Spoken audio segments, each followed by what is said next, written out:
So good afternoon, I'm Rupert Culme-Seymour, On-Trade Consultancy's Commercial Director, and I'm delighted to be hosting this afternoon's webinar on the topic of attitudes to moderation. I'm really excited to be hearing from our panel, and I'd like to introduce Freya Twidgen, founder and head fermentalist from Fixate Kombucha, Ed Stapleton, co-founder of Shandyshack, Chris Banks, founder and chairman of Cracker Drinks, and Robin Sims, co-founder of squarerootsoda. So good afternoon to you all. Also, obviously like to welcome and say a huge hello to Ann Elliott, a sector legend who will be facilitating this webinar. So without further ado, I'd like to hand over to Ann. Over to you, Ann. Thanks, Rupert. That's a great introduction, and it's nice to welcome everybody on board to this webinar. I thought it might be useful to start off if I could go around the group and just give a short introduction about yourself and your business, starting with you, Chris. Yeah, well, hi, I'm Chris Banks. I run a company called Cracker Drinks Company, and our thing, if you like, is we've got a healthy obsession for great tasting and all natural juice and juice drinks, and we're trying to lead a revolution in juice and juice drinks, like the craft revolution in beer and gin and other categories as well. So that's our thing, craft juice and juice drinks. Great. Robin. Sure. So hi, I'm Robin. I'm the co-founder of Square Root. So we hand make our own range of sodas and alcohol replacement drinks from fruit to bottle in our East London soda works. Yeah, I guess the inspiration behind it, I read somewhere today actually that we live in a really strange world where lemonade is made with artificial flavorings, but lemon cleaning products are made with real lemon juice. And that's sort of kind of what we came into the world to tackle. So everything we make is completely fresh. Brilliant. Freya. Yes, so hi, I'm Freya, the founder of Fixate, and naturally drinking one as we speak, which is a kombucha brand which I launched in 2018 now, and we have a brewery in South London where we ferment the product ourselves. The inspiration came after I lived in Shanghai and discovered Chinese medicine. And my doctor brought in some kombucha homebrew one day, and I became absolutely infatuated with it and started brewing it under my university desk. And now it's a bit different in the Fixate brewery, a lot more professional, and I'm no longer poisoning my friends with my homebrew. But yeah, our sort of mission is to take kombucha out of the health niche and into the mainstream as a craft fermented soft drink. Brilliant. Ed? Hi guys, I'm Ed Stapleton, one of the three co-founders of Shandyshack. We have devoted our lives to the shandy, to the humble shandy, and we're trying to reinvent this old classic, this British heritage drink, and restore it to its rightful place as one of the key low alcohol drinks around. So we started out as a pop-up bar back in 2018. We hand built a bar and toured around the UK through the summer, going to all sorts of festivals, serving up our shandies. And we now produce a range of craft beer shandies that we sell through online, independents, and also in Sainsbury's. Brilliant. That's great. It's a really wonderful experience listening to lots of entrepreneurs talk about how they started businesses. It's fantastic. So I'll go back to you, Chris. How would you define moderation? I mean, there's debates about moderation, but how would you define moderation? And also just talk to me a bit about the influence that word might have had on you when you started your business.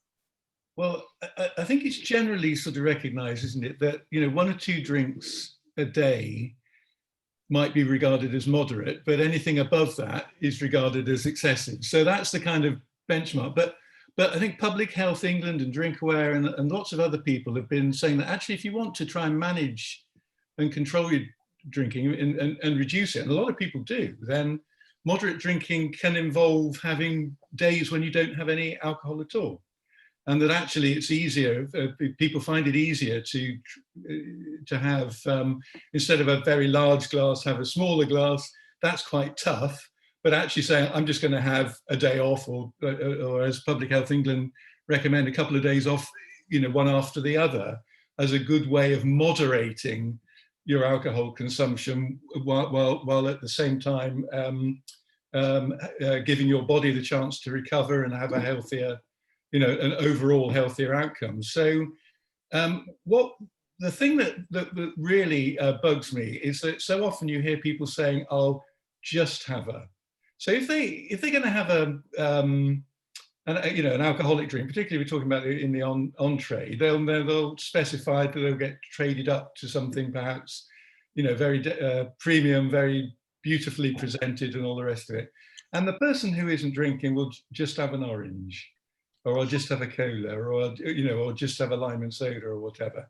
And so part of our inspiration really is to deal with that, and to provide for those 1 in 5, almost now 1 in 4 people who don't drink alcohol at all, plus the 1 in 3 that are reducing the amount of alcohol that they're drinking, with something that isn't just a compromise, like just an orange. But if you're going to have an orange, have the best.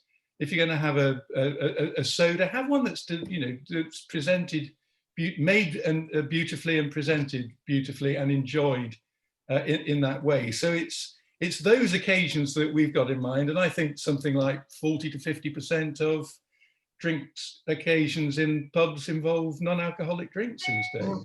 What a massive opportunity, and what a great opportunity to get away from I'll just have to something like, oh, I love the sound of that. So it's rather than have a pretty poor substitute, it's have something that's actually satisfying. It's a positive choice, isn't it? Yeah. And provided it's presented beautifully and with the same sort of care that would go into presentation of an alcoholic beverage, I think makes a big difference as well. So you're having something that you really look forward to and really enjoy, making it a positive choice rather than the sort of distress purchase that can sometimes appear. Ed, what about you? What's your definition of moderation? And how has that impacted you and your brand? It's a very interesting question. I think one of the key things to set out to begin with is there's a whole heap of different definitions of moderation. It means many different things to many different people. What I don't think moderation is necessarily is cutting alcohol out completely forever. I think moderation is the opposite of excess. And I think any way that we can encourage and stimulate more people to moderate their alcohol intake, whether that be moving towards teetotalism, whether that be having days off drinking, whether that be cutting out a few units here and there, should be celebrated and encouraged from our side as producers. I think in the industry, there is a narrative that moderation is anything below 1.2%. And we don't necessarily believe that that's how consumers think. We think consumers see moderation as a choice to cut out some of the alcohol they were going to drink anyway. I think it's fantastic that in this industry, there's so many different levels of moderation available. And I think we should endeavor to continue producing stuff which ticks different boxes for different people and helps them on their journey towards a healthier lifestyle. So definitely, I mean, personally, it had a massive impact for all 3 of us as co-founders on starting this business. We were really struggling to find choices, as I think probably a lot of the people on this call would say, struggling to find compelling choices. And that was part of the impetus to start our businesses. And I think we fell in love with the taste of shandy. We weren't too embarrassed to admit it, as I think it's had a kind of reputation for quite a long time, pretty unfairly, to be honest. And if you make it with really high quality soda and delicious craft beer, it can actually taste incredible, if not better than normal beer. So and it offered us a way to cut down on unit intake during the week or after playing sport, and it just became a really natural choice for us, and falling in love with the taste was the stimulus to start the business. So you've got the same sort of motivation as Chris, those times when you go, I don't want to drink, or I can't drink. What am I going to have? And you stand there and think, what am I going to have? Oh, I'll have a pint of lemon soda because I can't see anything else on the bar. So you just go for your default. I'll just have, to Chris's point, I'll just have a lime and soda. I think that was part of the sentiment at the beginning, but actually I think now the distribution of no and low drinks or moderation options is improving rapidly. And I think there's so many great new producers coming out with options. And I think that's fantastic. There's a huge mainstream audience for us all to serve, who are crying out for these drinks. And I think we can continue to produce stuff that resonates with them. Freya, what about you? How would you define moderation? I think it's interesting to hear you talk, Ed, about that sort of spectrum as well. We're all sort of trying to get away from the excessive, but not just in booze, like, social media consumption or sugar consumption. We're trying to moderate everything. I wonder if we're just a nation of extremes. But yeah, to me, it sort of means drinking a bit less and drinking a bit better. So instead of maybe having 3 glasses of quite an average wine, I'd rather have a glass of really nice wine, and that would satisfy me. And then again, maybe not every single day of the week, but a bit more of a special occasion. And I think we're only going to be able to do that if we do have those compelling alternatives. So like you say, not just having something, but it's actually my first choice. So yeah, it's certainly an interesting time. And how was that a real motivation for you? Because you talked about the health benefits of it and your doctor. So was moderation behind your thinking, or was there something else behind your thinking when you launched your business? Yeah, I think I always joke that I set it up quite selfishly because I wanted to drink kombucha in more places, which is definitely true. And I remember in particular going to a restaurant in Shoreditch on a Tuesday night, and, it was a really nice wine bar, but I just really didn't want to drink. And they had Fix 8 on the menu and served it to me in a wine glass. And it was a real light bulb moment where I thought, wow, I'm really satisfied by this complexity of a kombucha as a wine alternative. And thankfully they have something on the menu. Whereas I think 2 years ago, I would have had to have that pint of lime and soda. And there's so many creative restaurants and bars, and, they're so creative in their alcoholic options that you'd hope that they would do that now for their non-alc options, or, lower in alcohol options. And I think there is that demand. Yeah. Robin, what about you? And how would you define moderation, and what impact has it had on your business? I think everyone else has pretty much nailed what moderating is. I think, like, in its simplest form, it's just choosing what occasion you want to drink alcohol with care and making that active choice rather than it just being the default. So I actually don't drink at all. I didn't really find that moderating worked for me. I think because, like Freya said, we are a nation of such extremes, and it's just very easy to get caught up in an evening in the pub, and then all of a sudden you've had too many. Yeah. But yeah, people who moderate definitely had an impact on Square Root. So I also quite selfishly created the non-alcoholic cocktails that we make, because I don't drink, because I was really bored with the choices that were available to me. So I made something that I would want to drink. But I think they really appeal to people who moderate. I think they're looking for something that is like an alcoholic drink, and it's just as complex but doesn't have the alcohol. So I'd say they're like a more likely target group to drink something like a kombucha, like a shandy, like a non-alcoholic cocktail, than they would a soft drink. I think as I have sort of evolved into being sober, I find myself drinking them less and less, and drinking things more like our regular range of soda. Yeah. So is there, going to you, Freya, is there a customer demographic profile, do you think, like this, or do you do it much more simply and think, well, people are either drinkers, moderators, or non-drinkers, or is there a demographic shading on that? Yeah, it's a really interesting one. And I remember I was at a drinks conference in America, and somebody was talking about the idea of a psychographic. So it's less about an age group, but more of a mindset.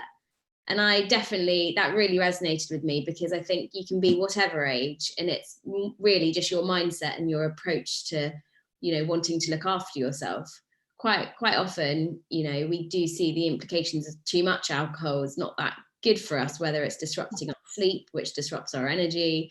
And, we can make these quite simple tweaks to just live a better life. And I think it's more or less of a demographic than this mindset approach of I want to look after myself, which spans all ages really. And I wouldn't.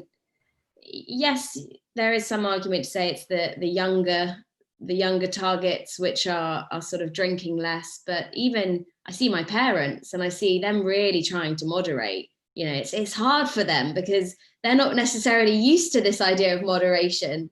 but you know, they're trying their best not to drink till Thursday now. And so we see it across all ages, I think.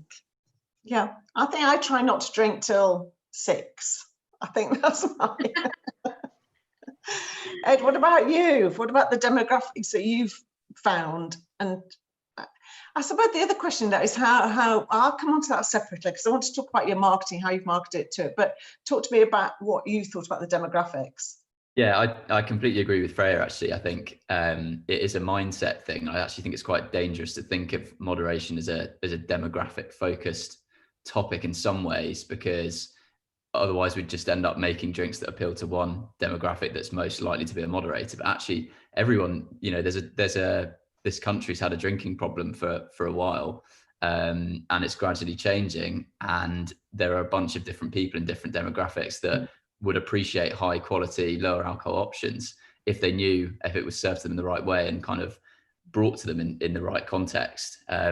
So yeah, I definitely think we personally as a brand have seen traction with a bunch of different demographics, whether it's kind of millennials who are kind of curious for new drinking experiences and flavors and innovation in a can or a bottle, but also kind of mid-60s men who have recognized that they can't go on drinking as much as they are, and have found that shandies are a great vehicle to kind of moderate their intake, while, you know, they might be drinking the same amount of cans, which is probably too much, but at least they're starting to cut out a few units. At least they're starting to be a bit more mindful about what they're putting into their bodies, and that's the kind of maybe the first step on the journey for some of those people to moderate their intake. So yeah, I think there's different kind of levels of adoption across demographics, but we are really kind of inclusive as a brand, and we don't want to alienate different demographics. We want to feel approachable to all demographics. Chris, your view on the demographics of moderation, or do you think there aren't any? Well, no, I think all of that's right. Actually, the stats tend to support that, don't they? Because in lockdown, I think we found that something like a third of all adults were drinking less.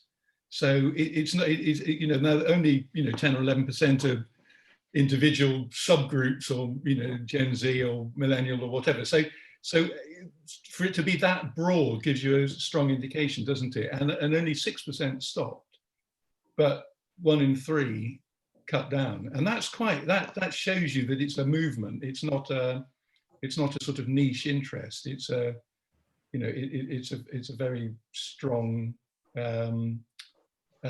movement, and recognizes, I think, that the you know, the scale of the opportunity. We were talking earlier about the sort of choices that that people are looking for, and you know, increasingly we're finding that the people who are interested in craft, so for example, the people who are interested in craft gin or craft beer, all of them are interested in craft non-alcoholic options as well. And in addition to them, you've got the people who don't drink alcohol at all.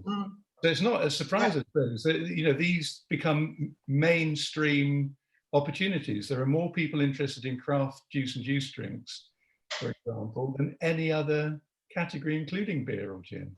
That's interesting, I think. Say that again, Chris. More people are interested in craft juice and juice drinks than any other beverage category. Wow. Including beer or gin. Wow. And the reason is, all the people who like the idea of craft in their gin and beer, like the idea of craft in their soda or their juice or whatever. And in addition to them, all the people who don't drink.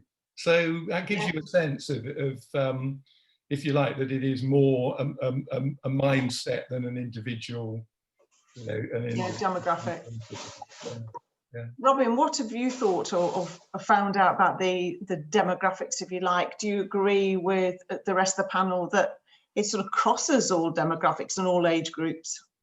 I think it does. We definitely see more people in the sort of 35 to 45 age bracket choosing the things like the non-alcoholic gin and tonic and the mojito that we make.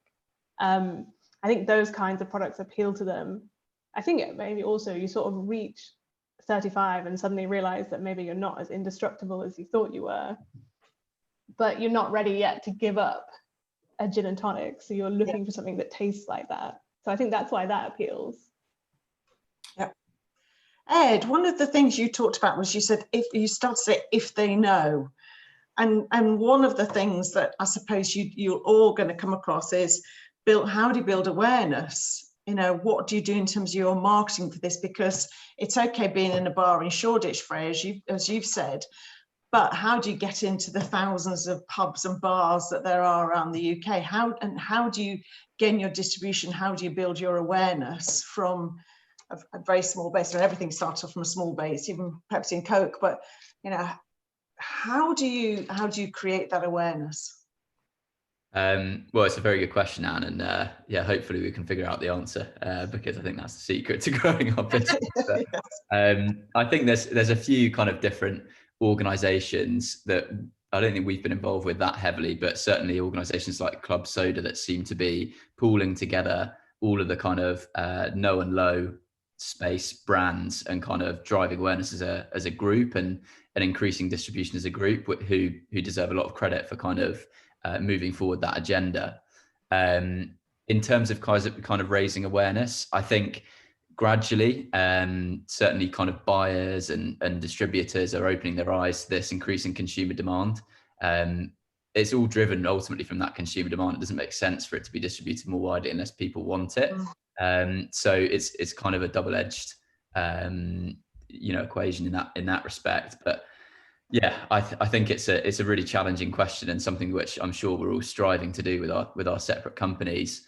From our perspective, we love the fact that Shandy has been around and has been, to a degree, a laughing stock for years, because it gives us an opportunity from a marketing perspective to make a bit of noise and have a bit of fun and change some perceptions and really play on this kind of those kind of ridiculously archaic kind of notions that Shandy has had for decades. And we're really excited to have fun with that and kind of be unashamed Shandy drinkers and just play with it a bit. So I mean, that's one of the things that certainly as a brand we'll be using to drive awareness. But yeah, I'd be really interested to hear what you guys think as well on that topic. Rupert, I'm going to bring you in here because you will have seen lots of these brands. What's your view on those that have made it work from a marketing perspective?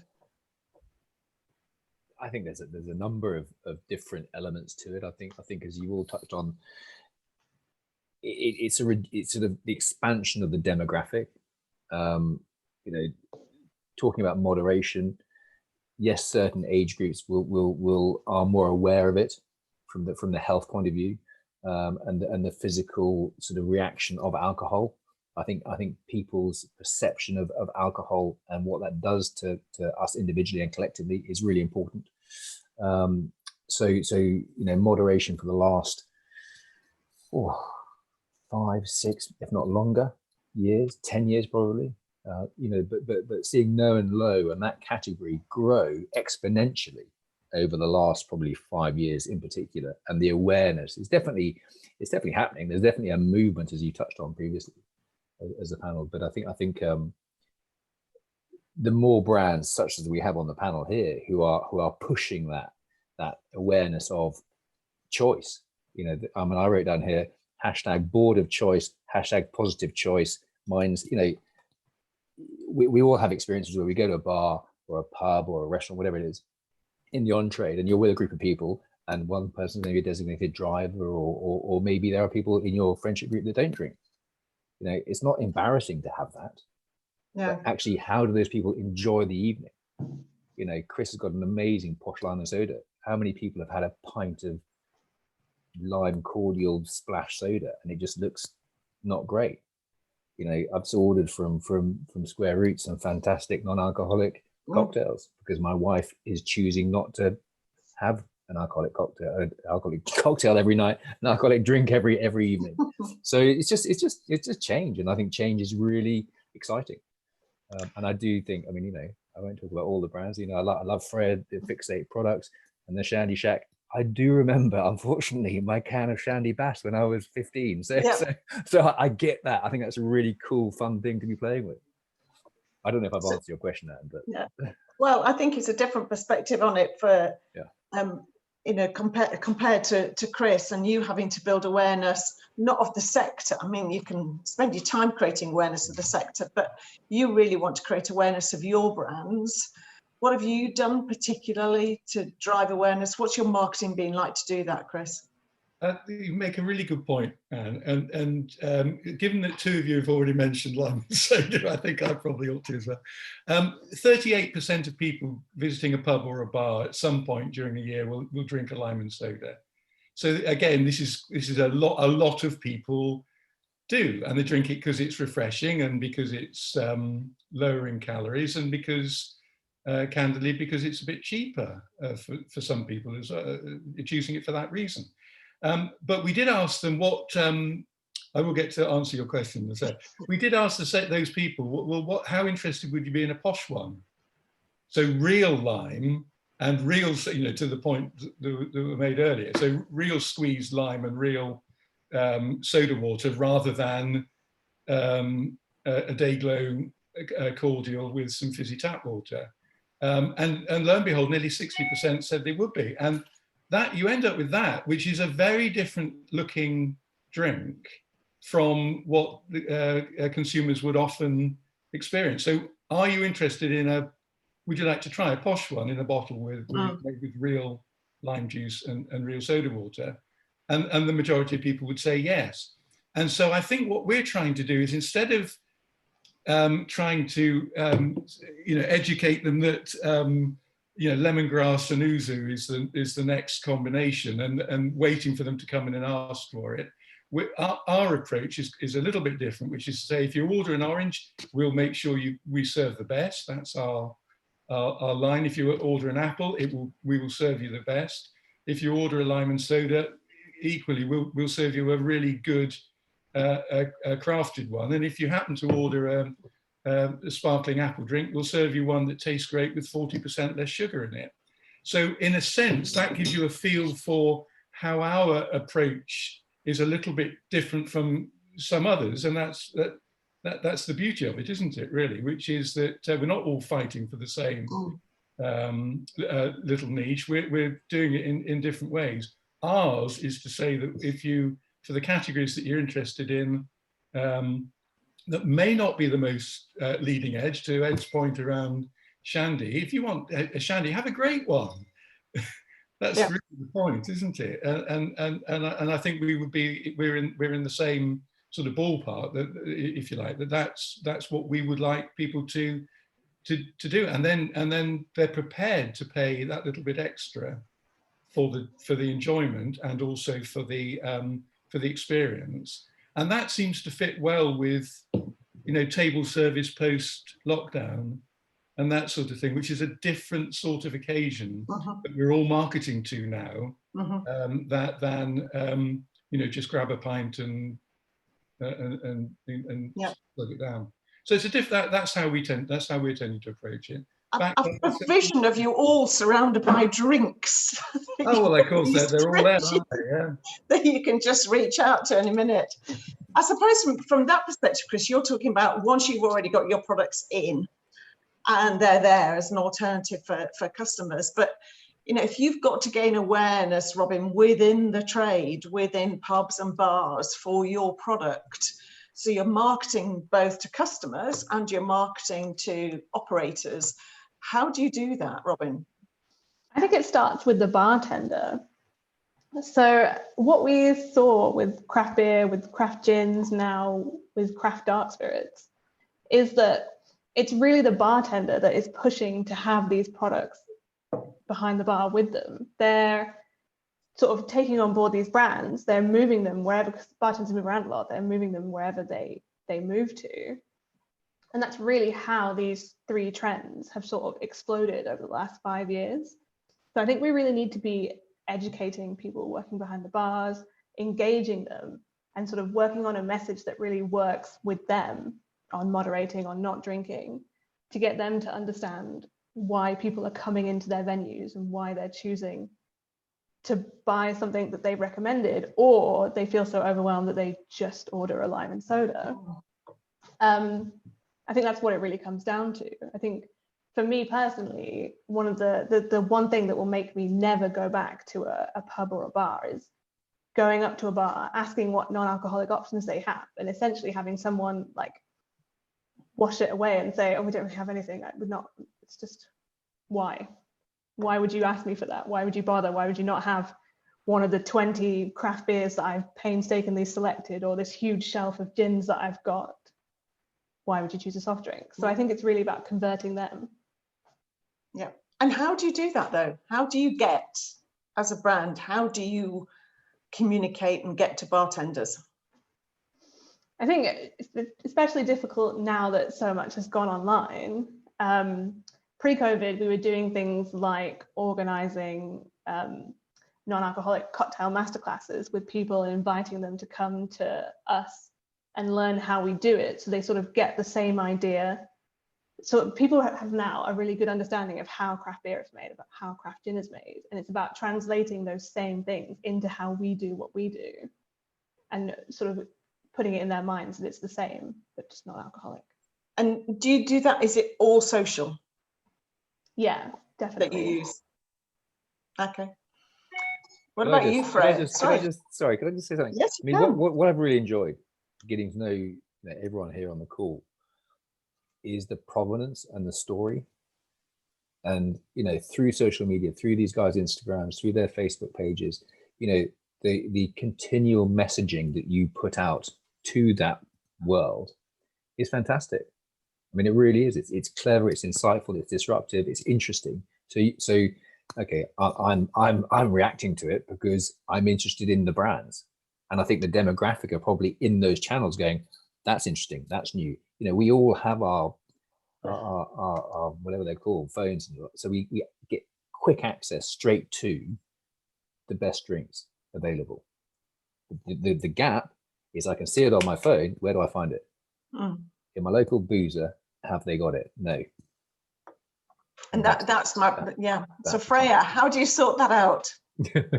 I think it's push and pull, isn't it? You need to have the customer going in and demanding those alcohol-free options. For example, a pub is not going to allocate a whole tap to a non-alc option if there isn't the pull-through.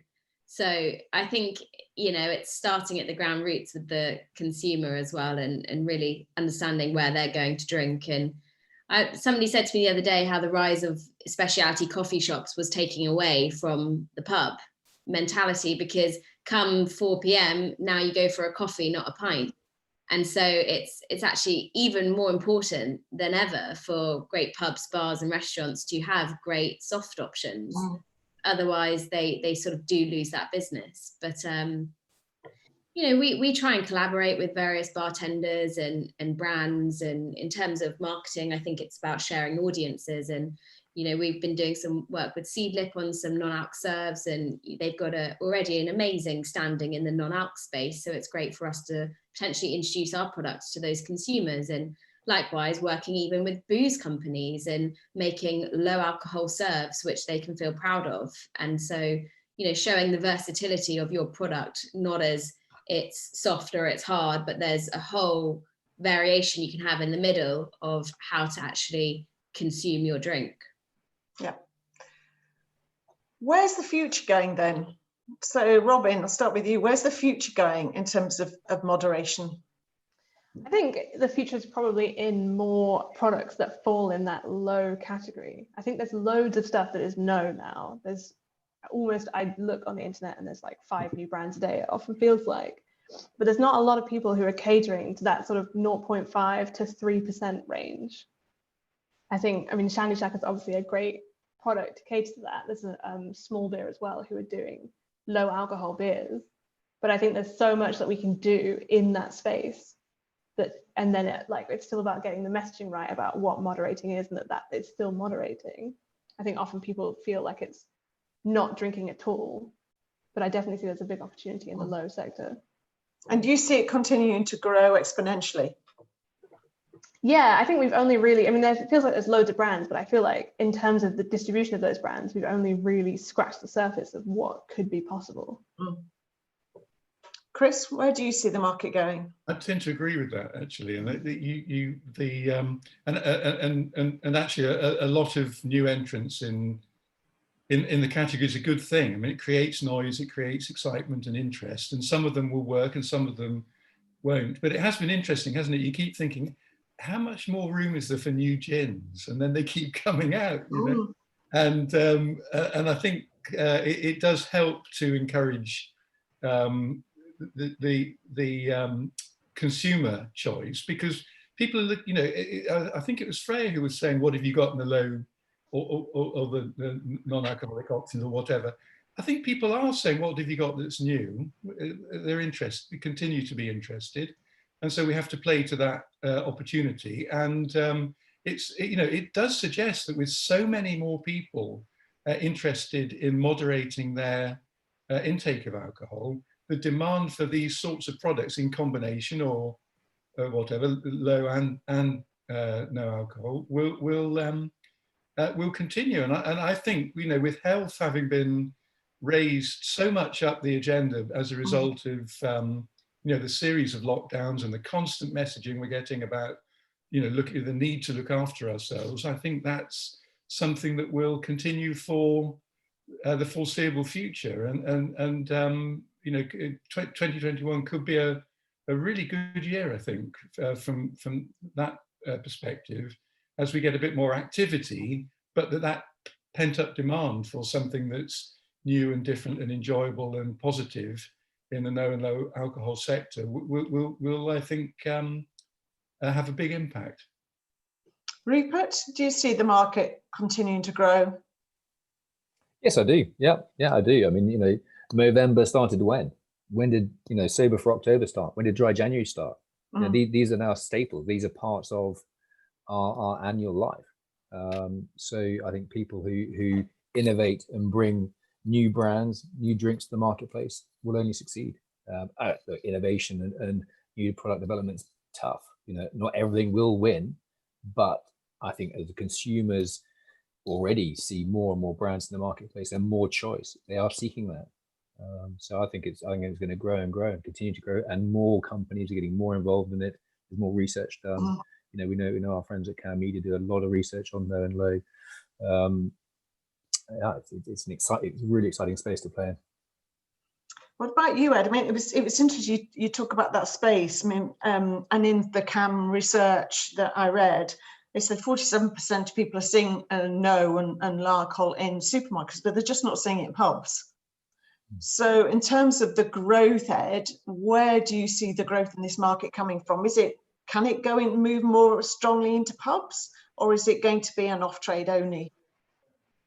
I mean, yeah, it's a really interesting point. I think off-trade certainly for us has felt like an easier avenue to go down in our early stages. I think really the popularization and sort of mass distribution of no and low is when we'll see that kind of growth that Robin's talking about, and I do genuinely believe that will be the case as well. Yeah, I think it's really kind of, I think we're just at the beginning of the curve. No surprise, there's a bunch of sort of bullish moderators back the growth of no and low alcohol. But yeah, I just think it's something that the consciousness towards no and low is growing quicker and quicker with time. And there's more and more people who you wouldn't expect to be interested in it, becoming interested in the trend and in the products. And with a bunch of compelling brands, if we can convince kind of more and more on-trade outlets to give it a go and to back it, and to kind of meet that consumer demand, that rising consumer demand, then I think we will begin to see that growth that Robin alluded to. Yep. Freya, you must be very optimistic about it. I am, yeah. Well, I always come back to the idea that, you know, I don't think the consumer of the future wants to be drinking more booze and more sugar. So, you know, and I could very much be wrong, but again, it goes into other areas of life. You know, we're all trying to eat more vegetables. We're all trying to be more environmentally friendly. We're all trying to be slightly better. So I think, you know, alcohol and what we drink and put in our body is one of the easiest ways to influence that, you know, and just on the individual level. But yeah, I think, you know, it's still early days. It's a young category, but I definitely think that the consumer of the future just wants more choice. It's interesting, again, in CAM, it says 47% of people choose moderation for health reasons. And I think one of that seems to me, why would I have 125 calories in a glass of wine rather than a really nice piece of meat or some great vegetables? Or why would I want to drink my calories rather than have them in nice food? And I can see that happening more and more with friends going out saying, you know, I'll just have something that's low calorie because then I can have it in my food. Not everybody, but I do think there's a move towards that. So if you look at this year, which has been pretty disastrous in lots of ways, what's been good about this year for your business, and what's made you feel optimistic this year? So Ed. Yeah, I think the thing that probably has given me the warmest feeling this year has been the immense support that I hope all of us saw from consumers towards small business through the year. I think it was really remarkable in sort of March, April, May time, how much support we had from consumers who understood we had our backs to the wall in certain ways as small businesses in a pretty unprecedented time. And for us personally, we had a full summer of festivals lined up. We were preparing the shack for another tour, and that was destroyed within the case of 2 weeks. So we were kind of bricking it. But fortunately, our sort of shandy fans came to our rescue, and we had a massive kind of 2-3 months of growth in terms of direct to consumer and Amazon sales particularly.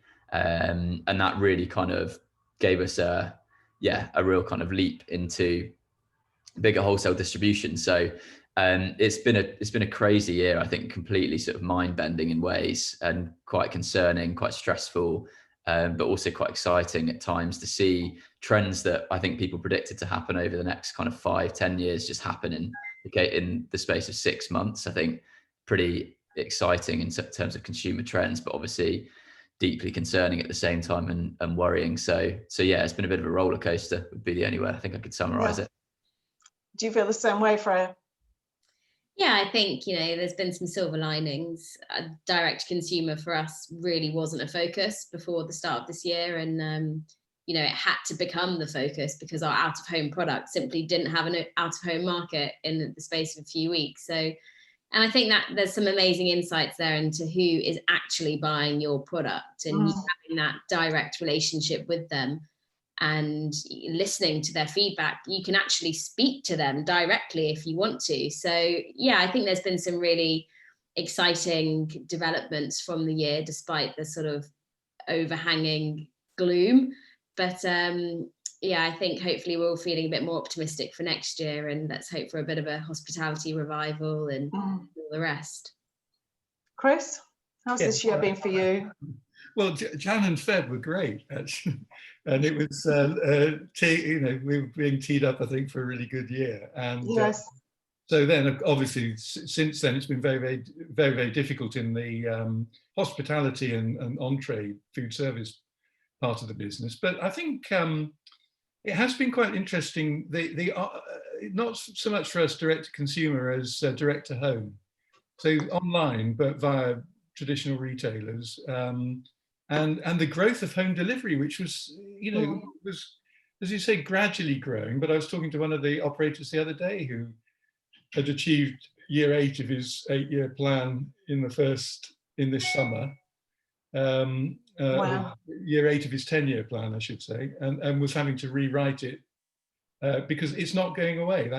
That change, there's been a big shift, hasn't there, in consumer behaviour. So we're seeing a lot more of that.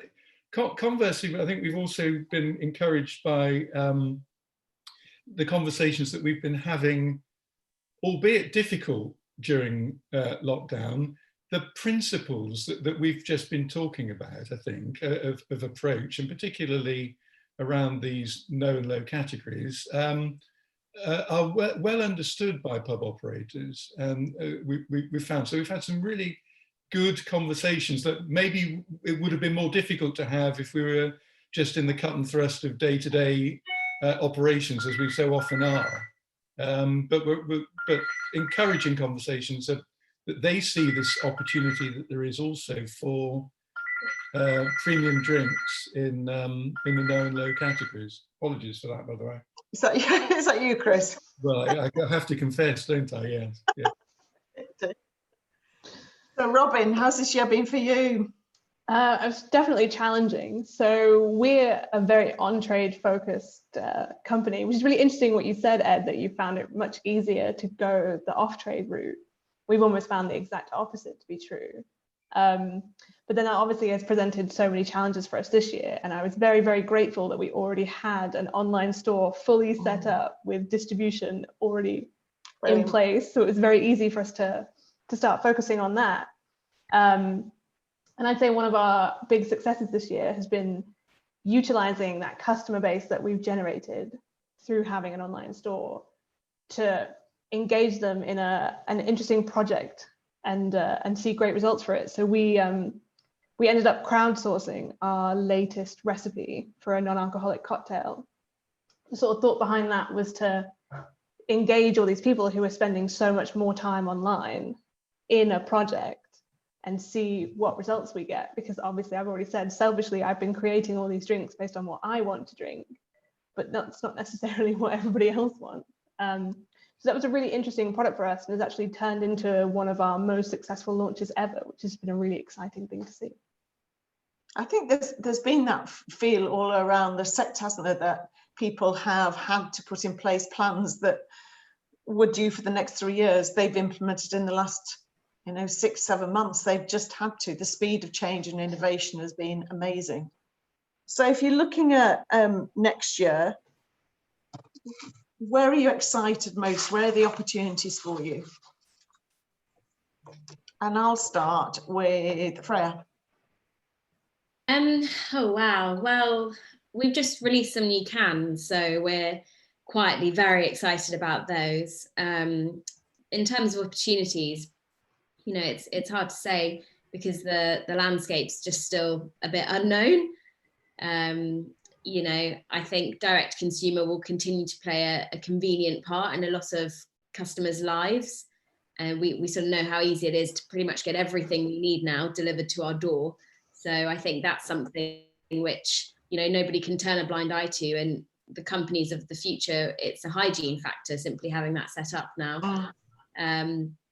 But I think hopefully when places start to reopen, we will see trade picking up again, and it won't return to normal. There will be a new normal, but we don't know what that will be yet. So we're keeping our. Ed?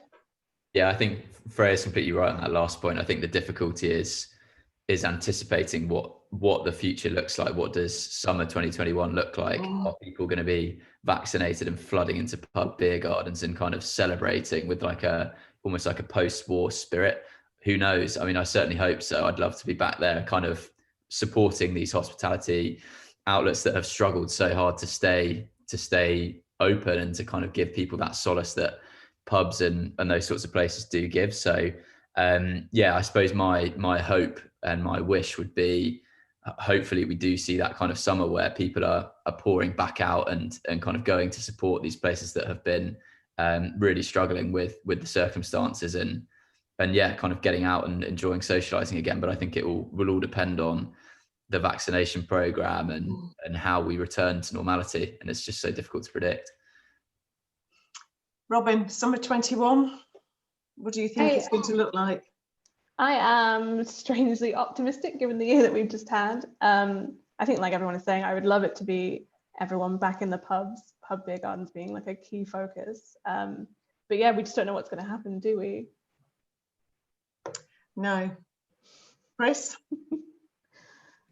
Well, you get your crystal ball out and tell us all what's going to happen. I think we have to be optimistic, don't we? And I think we took the decision quite early on in all of this that we were going to try and avoid being victims of it and try and find the silver lining that we've all been looking for. The key thing really is the vaccination program, isn't it? Because if some very smart people very early on realised that the future for the economic response and indeed for the hospitality sector lay in getting an answer to the health issue first. You couldn't, without some sort of resolution on the health issue, the economics and the hospitality couldn't deal with it satisfactorily. So on the assumption that we can get a good vaccination program going early in the new year, then all we really want is a good long hot summer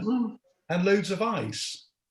We want a summer like last year, really, don't we? To be served cold, because that's probably what we should, all we should be doing. But it is all predicated upon a return to health, and that seems to be, it's there. It feels like there's a light at the end of the tunnel, doesn't it? Yes. So one wish then from each of you to close on 2021. Ed, what would yours be? Yeah, fingers crossed for a really hot 2021 summer with loads of people outside and kind of, I suppose, enjoying being back together again. Sounds fairly cheesy, but I think, yeah, for us as a brand, I think we would love to see that. We'd love to see people enjoying our product in more places and in the places where we kind of always wanted them to. So we wanted to get back out in the shack and get touring, get down to the beaches of Cornwall, the bizarre sort of country parks of Reading where we toured around our summer. We want to be back there kind of speaking to people and meeting people and activating our brand, etc. So fingers crossed 2021 is a year that's a bit more normal than this year just gone. Chris, your wish, apart from a vaccine and a long hot summer? Well, best summer ever, I think. I would hope so. That's really what will make the difference. It'll make us all brilliant marketeers, won't it? It will. Robin? I think my wish has to be a selfish one. It has to be for me to be able to go to the beach. That means if I can go, that means everything here is going well and I can take some time off. Oh, that's a really good thought. Freya? Yeah, I think a selfish one for me. I hope Glastonbury might be up and that we can actually attend. That would be wonderful. But from a more serious point of view, I think just economic recovery, really. Yeah. Well, let's hope so. I mean, I think the operators that I've talked to are pretty down about January, February. I think there may well be another lockdown, and then see from April. I think once the vaccines come in, see from April onwards being really positive. So if the on-trade is anything to go by, there is very definitely light at the end of the tunnel. So thank you very much indeed for being on this webinar. Rupert, would you like to close? I will do. I think if I have one wish, and I will give you one wish, is actually proper face-to-face meetings with people. I love my Zoom samplings. I love those. I think they're great. But actually get back out to seeing people in the flesh and having a good old natter about things. But Anne, your facilitation has been absolutely fantastic, as it always is. So thank you so much. And also to all of you, to Chris, Robin, Freya, and Ed, thank you so much for your time. It's been a fascinating webinar. We could be carrying on talking for hours, but I think we probably have to stop it there. So thank you very much. Thank you. Thank you. Thank you.